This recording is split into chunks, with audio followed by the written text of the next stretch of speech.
Aku Ratih, perempuan sederhana dari Kebumen, Jawa Tengah. Hidupku dulu baik-baik saja, sampai akhirnya rumah tanggaku hancur berantakan. Bukan karena kemiskinan, bukan karena pertengkaran, tapi karena pengkhianatan. Suamiku, yang kerja kantoran dan kuanggap mapan, justru direbut oleh wanita lain. Dan yang lebih menyakitkan, wanita itu adalah istri dari seorang kuli bangunan. Aku benar-benar hancur. Tapi siapa sangka, di tengah sakit yang kualami, justru pria yang paling aku remehkan, seorang kuli bangunan, datang padaku dengan cinta yang tulus, dan akhirnya melamarku. Inilah kisahku tentang kehilangan, air mata, dan takdir yang berbalik. Assalamualaikum warahmatullahi wabarakatuh. Semoga kita semua selalu dalam lindungan Allah. Jangan lupa dukung channel ini dengan cara subscribe, biar aku bisa terus berbagi cerita nyata penuh pelajaran. Namaku Ratih, seorang perempuan sederhana yang lahir dan besar di Kebumen, Jawa Tengah. Kota kecil yang jauh dari hiruk-pikuk metropolitan, tapi di sanalah aku belajar arti kehidupan yang sesungguhnya. Pagi di Kebumen selalu dimulai dengan udara segar, embun di dedaunan, suara ayam berkokok, dan derap langkah orang-orang desa yang berangkat ke sawah. Disinilah aku tumbuh, ditempa dalam kehidupan yang sederhana, penuh dengan ajaran untuk selalu bersyukur atas rezeki sekecil apapun. Orang tuaku hanyalah petani biasa. Mereka tidak bisa memberiku banyak harta, tapi mereka mewariskan hal yang lebih berharga, kejujuran, kerja keras, dan ketulusan. Aku terbiasa bangun pagi, membantu ibu di dapur, lalu ikut bapak ke sawah. Hidup sederhana itu membuatku tumbuh jadi perempuan yang tidak banyak menuntut. Mungkin karena itulah, aku tidak pernah bermimpi muluk-muluk soal pasangan hidup. Yang aku inginkan hanya seorang pria yang setia, yang mau membangun rumah tangga bersamaku dengan cinta dan doa. Beberapa tahun setelah lulus sekolah, aku merantau ke kota kecil dekat Kebumen. Disitulah aku bertemu dengan seorang pria yang kemudian menjadi suamiku. Ia bekerja di sebuah kantor swasta, penampilannya rapi, wajahnya ramah, tutur katanya sopan. Ia berbeda jauh dengan lelaki-lelaki desa yang biasa kutemui. Ada sesuatu darinya yang membuatku yakin, dialah yang akan menuntunku pada kehidupan yang lebih baik. Lamaran pun datang, dan aku menerima. Pernikahan kami tidak mewah, hanya sebuah pesta sederhana di rumah orang tuaku. Namun bagiku, itu sudah lebih dari cukup. Saat berjalan menuju pelaminan dengan kebaya putih sederhana, aku merasa dunia seakan berpihak padaku. Aku yakin kebahagiaan ini akan berlangsung selamanya. Hari-hari setelah menikah terasa indah. Setiap pagi, aku menyiapkan sarapan untuk suamiku. Ia berangkat kerja dengan kemeja rapi, sepatu mengkilat, dan tas hitam yang selalu kubersihkan. Ada rasa bangga dalam diriku setiap kali kulihat ia melangkah pergi, seolah aku adalah istri dari seorang pria yang mapan. Sementara aku tetap di rumah, menjalani rutinitas sederhana, memasak, membersihkan rumah, kadang berkumpul dengan tetangga. Di antara tetangga yang sering berinteraksi denganku, ada seorang wanita muda yang rumahnya tidak jauh dari tempatku tinggal. Wajahnya cantik, kulitnya kuning langsat, dan senyumnya menawan. Meski suaminya hanya bekerja sebagai kuli bangunan, ia sering terlihat merawat diri dengan baik. Kadang aku heran, bagaimana ia bisa tetap tampil begitu segar meski hidupnya sederhana. Kami beberapa kali mengobrol di sore hari. Ia bercerita tentang suaminya yang sering bekerja di bawah terik matahari, pulang dengan pakaian lusuh, tubuh lelah, dan upah yang pas-pasan. Aku mengangguk-angguk, mencoba bersimpati, tapi dalam hati aku merasa beruntung. Setidaknya, aku menikah dengan pria yang punya pekerjaan lebih mapan, dengan masa depan yang terasa lebih jelas. Kala itu, aku tidak pernah sedikit pun menyangka bahwa wanita itulah yang kelak akan menghancurkan rumah tanggaku. Aku hanya melihatnya sebagai tetangga biasa, seseorang yang bisa diajak berbagi cerita ringan di sore hari. Tidak pernah terlintas di pikiranku bahwa ia punya niat yang jauh berbeda. Aku terus menjalani hari-hari dengan perasaan puas dan bahagia. Bagiku, hidup sederhana di Kebumen sudah lebih dari cukup. Meski tidak mewah, aku merasa lengkap. Aku percaya, selama ada cinta, doa, dan kerja keras, rumah tangga kami akan langgeng. Namun ternyata, keyakinan itu hanyalah mimpi indah yang sebentar lagi akan hancur berkeping-keping. Karena aku tidak tahu, badai besar tengah menunggu di depan. Dan badai itu datang dari orang yang paling tidak pernah kuduga, tetanggaku sendiri. Hari-hari setelah menikah awalnya berjalan manis. Namun perlahan, ada hal-hal kecil yang mulai kurasakan berbeda. Suamiku yang biasanya pulang tepat waktu, mulai sering terlambat. Awalnya aku tidak terlalu mempermasalahkan. Ia bilang ada pekerjaan tambahan di kantor, ada laporan yang harus diselesaikan, atau rapat yang mendadak. Kerja kantoran memang begitu, Ratih. Kadang tidak bisa diprediksi waktunya, ujarnya suatu malam, sambil menaruh tasnya di kursi ruang tamu. Aku hanya mengangguk. Dalam hatiku, aku berusaha percaya. Toh, bagiku, ia masih seorang suami yang bertanggung jawab. Ia masih pulang, masih membawa kebutuhan rumah tangga, dan masih menyisihkan sebagian penghasilannya untuk tabungan. Apalagi yang harus kucurigai. Namun semakin hari, semakin banyak tanda-tanda yang membuat hatiku tidak tenang. Ponselnya yang dulu sering ia letakkan di meja kini selalu menempel di tangannya. Jika ada pesan masuk, ia buru-buru membacanya, kadang tersenyum kecil, lalu cepat-cepat menyembunyikan layar. "Siapa, Mas?" tanyaku suatu kali dengan nada bercanda.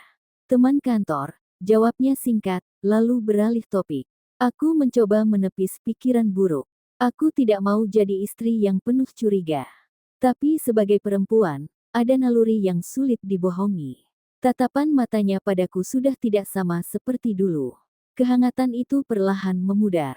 Di saat seperti itu, aku justru sering melihat tetanggaku, wanita yang suaminya seorang kuli bangunan, tampak semakin ceria. Entah kenapa, setiap kali aku melihatnya, hatiku terasa aneh. Ia sering berdandan lebih rapi daripada biasanya, bahkan ketika hanya sekadar menyapu halaman rumahnya. Ada sinar di wajahnya, seolah ia sedang menyimpan kebahagiaan rahasia. Suaminya sendiri, pria sederhana dengan kulit legam terbakar matahari, masih setia bekerja dari pagi hingga sore, pulang dengan tubuh penuh peluh. Aku beberapa kali melihatnya menenteng kotak bekal kosong sambil tersenyum pada istrinya. Senyum yang menurutku begitu tulus, meski lelah. Namun anehnya, istrinya jarang membalas senyum itu dengan tatapan penuh kasih. Aku mulai merasa gelisah.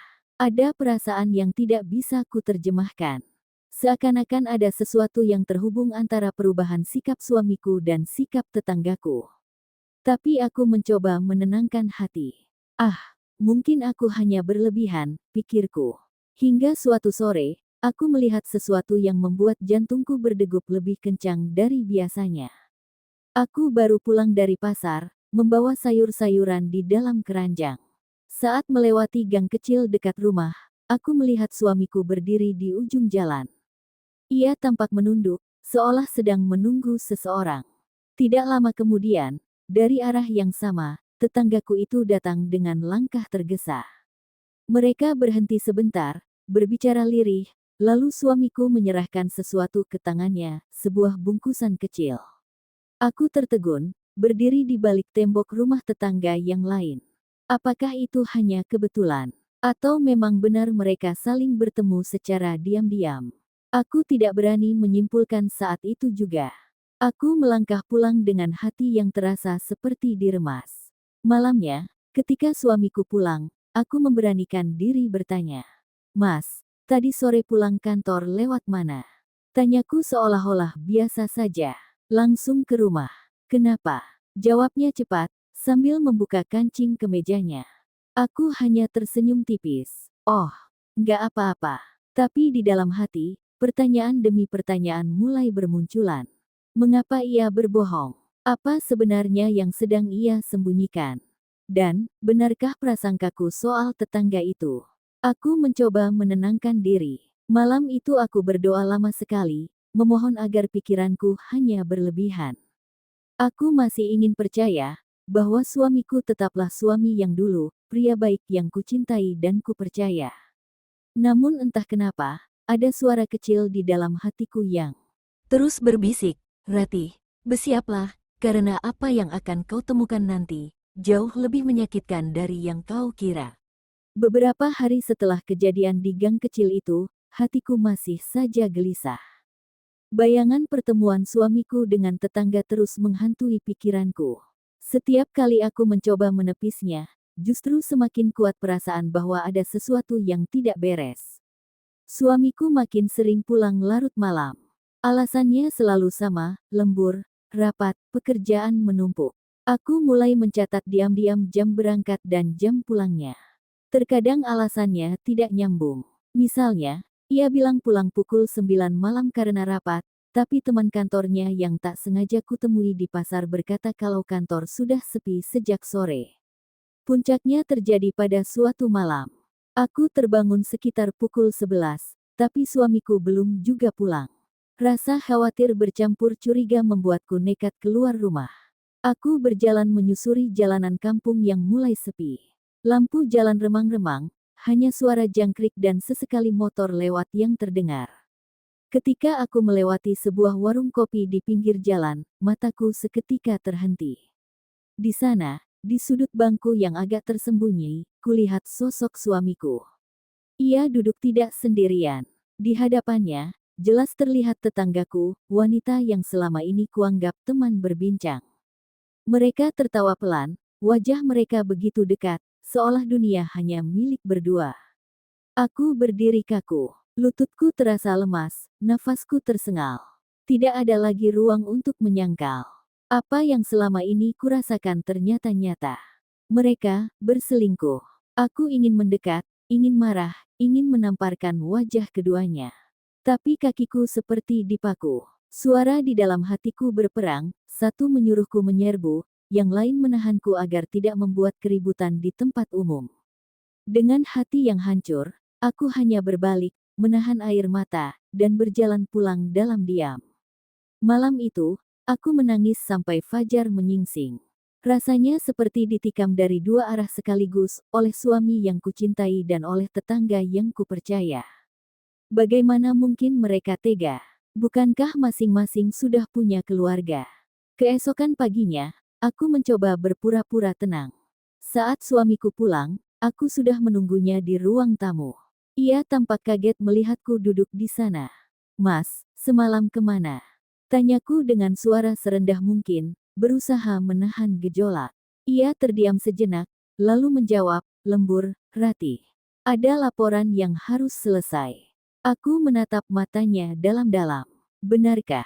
Atau sebenarnya Mas bersama seseorang yang sama-sama sudah berkeluarga? Ia tersentak, wajahnya pucat. Untuk pertama kalinya, ia tidak bisa menjawab dengan cepat. Tangannya gemetar, matanya menghindar. Itu sudah cukup bagiku untuk tahu bahwa dugaan itu benar. Mas, aku melihatmu sendiri, suaraku bergetar. Aku melihatmu bersama dia. Di warung kopi, semalam. Hening. Suasana rumah terasa begitu menekan. Lalu akhirnya, ia menghela napas panjang. Maaf, Ratih, aku tidak bisa membohongi lagi. Aku memang bersama dia. Tapi semua ini tidak seperti yang kamu kira. Aku merasa lebih nyaman dengannya. Kata-kata itu menancap dalam dadaku. Lebih nyaman. Jadi, semua pengorbananku selama ini tidak ada artinya. Semua doa, semua kepercayaan, semua kesetiaan, dihancurkan begitu saja. Aku menangis, bukan hanya karena dikhianati, tapi karena menyadari betapa rapuhnya pernikahan yang kuanggap suci. Ia tidak berusaha menahanku, tidak pula menjelaskan lebih banyak.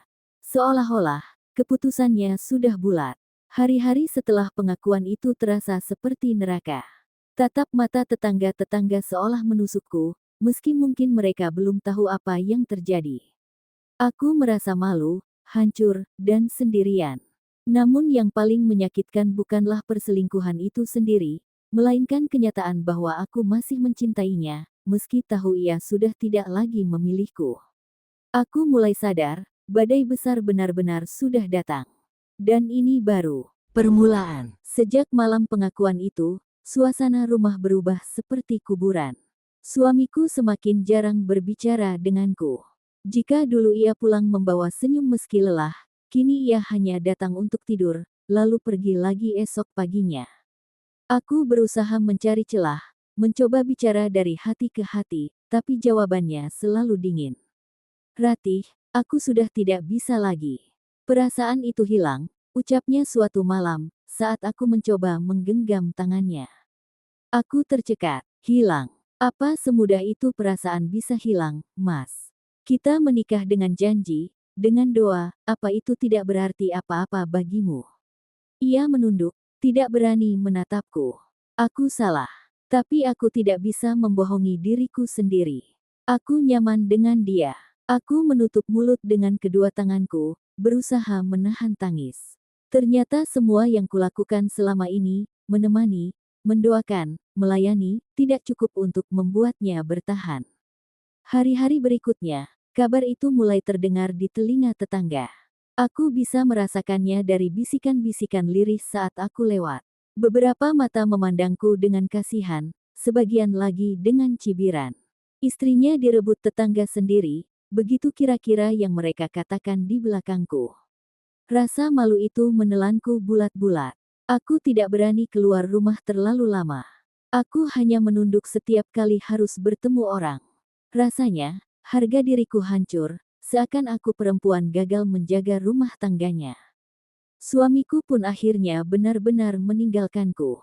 Ia memilih tinggal bersama wanita itu, tanpa sedikit pun memikirkan bagaimana perasaanku. Aku sempat menolak perceraian, berharap masih ada keajaiban yang bisa membuatnya kembali. Tapi ia datang dengan sikap dingin, membawa berkas yang sudah ditandatangani. Ratih, lebih baik kita akhiri saja. Aku tidak mau terus menyakitimu. Aku menatap kertas itu lama sekali. Air mataku jatuh menetes, membasahi tanda tangan di ujung halaman. Hatiku ingin berteriak, ingin memintanya tinggal. Tapi mulutku keluh. Bagaimana mungkin aku memohon pada seseorang yang sudah terang-terangan memilih orang lain? Akhirnya, dengan tangan gemetar, aku ikut menandatangani. Selesai sudah. Pernikahan yang dulu kuanggap rumah bahagia, kini hanya tersisa tumpukan kertas dingin yang legalitasnya memisahkan kami. Malam itu aku menangis sendirian. Aku merasa kehilangan segalanya. Bukan hanya suami, tapi juga martabatku sebagai istri. Aku seperti wanita yang dipermalukan dua kali, oleh suamiku yang pergi, dan oleh tetangga yang merebutnya. Namun, di balik rasa hancur itu, ada satu hal yang tidak pernah terpikirkan olehku. Ternyata, seseorang diam-diam memperhatikanku. Seseorang yang sama-sama tersakiti, sama-sama dikhianati, dan sama-sama kehilangan pasangan. Dialah suami dari wanita yang merebut kebahagiaanku. Seorang kuli bangunan yang selama ini kupandang sebelah mata, tanpa pernah kusadari bahwa hatinya jauh lebih kuat dan tulus daripada pria kantoran yang kuandalkan selama ini. Tapi saat itu, aku belum tahu. Aku masih tenggelam dalam duka, belum menyadari bahwa takdir sudah menyiapkan kejutan yang sama sekali tidak kuduga. Hari-hari setelah perceraian terasa seperti lorong gelap yang tak berujung. Aku menjalani hidup tanpa semangat, tanpa arah. Makan hanya sekadar untuk bertahan, tidur pun hanya untuk melupakan sejenak rasa sakit. Bahkan, kadang aku berharap pagi tidak datang lagi, agar aku tidak perlu menghadapi kenyataan pahit. Suatu sore, saat aku duduk di teras rumah dengan wajah sembab karena menangis, seseorang menghampiriku. Langkahnya berat, tapi penuh ketegasan. Aku mendongak, dan di sanalah ia berdiri, suami dari wanita yang merebut kebahagiaanku. Namanya Darto, seorang pria sederhana, kulitnya gelap terbakar matahari, pakaiannya lusuh dengan bekas semen menempel di lengannya. Ia menatapku dengan mata yang dalam, mata seorang lelaki yang sudah kenyang menelan pahitnya hidup. Ratih, suaranya pelan tapi tegas. Aku dengar kabar tentang kalian. Aku tahu rasanya dikhianati. Aku pun merasakannya. Aku tercekat. Entah mengapa, kata-kata itu membuat dadaku sesak. Ternyata bukan hanya aku yang hancur, ada seseorang yang juga dipukul oleh badai yang sama. Kami duduk berdua di bangku kayu teras rumah. Awalnya canggung, tapi perlahan percakapan mengalir. Ia bercerita bagaimana istrinya semakin sering pulang larut, bagaimana senyumnya yang dulu hangat kini dingin, dan bagaimana akhirnya ia tahu bahwa istrinya menjalin hubungan dengan suamiku. Aku sudah mencoba menahannya, Ratih, katanya lirih. Aku sudah memohon padanya. Tapi ia memilih pergi. Mungkin baginya aku hanya kuli bangunan yang tidak bisa memberinya kenyamanan. Aku menunduk, air mataku menetes. Kata-katanya menohok hatiku, karena aku pun mengalami hal yang sama, ditinggalkan untuk alasan yang begitu menyakitkan. Aku pun merasa begitu, Mas Darto, jawabku dengan suara bergetar. Aku kira aku sudah cukup bagi suamiku. Ternyata, aku salah. Ia lebih memilih dia. Kami berdua terdiam lama, hanya ditemani suara jangkrik di kejauhan. Dalam diam itu, ada semacam kelegaan yang aneh. Untuk pertama kalinya sejak semua ini terjadi, aku merasa tidak sendirian. Hari-hari berikutnya, tanpa kusadari, kami semakin sering berbicara. Kadang Darto menyapaku sepulang kerja, meski wajahnya penuh debu dan keringat. Kadang ia menawarkan bantuan kecil, seperti memperbaiki pintu rumahku yang rusak atau membantu menimba air ketika pompa macet. Aku tahu aku bukan siapa-siapa, Ratih, katanya suatu sore sambil mengelap keringat. Tapi kalau kau butuh sesuatu, jangan sungkan. Kita ini sama-sama korban. Aku tidak ingin kau merasa sendirian. Kata-katanya sederhana, tapi menancap kuat di hatiku. Tidak ada lelaki yang pernah mengatakan hal itu padaku dengan setulus dia. Tidak ada yang melihatku bukan sebagai beban, melainkan sebagai seseorang yang layak diperhatikan. Aku mulai memperhatikan Darto dengan cara berbeda. Ia memang tidak berpendidikan tinggi, tidak bekerja di kantor, tidak memakai kemeja rapi. Tapi ia punya sesuatu yang hilang dari mantan suamiku, ketulusan. Namun, di balik semua itu, aku masih ragu. Aku takut membuka hati terlalu cepat. Aku takut ini hanya pelarian dari luka. Dan yang paling kutakuti, aku takut masyarakat akan mencibir, Ratih menikah dengan kuli bangunan, suami dari wanita yang merebut suaminya. Tapi jauh di lubuk hatiku, ada suara lembut yang berkata, mungkin, inilah caranya Tuhan mengganti luka dengan penawar. Mungkin, pria sederhana ini justru yang akan membuatmu benar-benar bahagia. Aku tidak tahu pasti. Yang jelas, sejak hari itu, aku tidak lagi merasa berjalan sendirian di lorong gelap. Ada seseorang yang berjalan di sisiku, sama-sama luka, sama-sama mencari cahaya. Dan perlahan, aku mulai bertanya pada diriku sendiri, mungkinkah dari dua hati yang hancur, akan lahir satu cinta yang benar-benar tulus?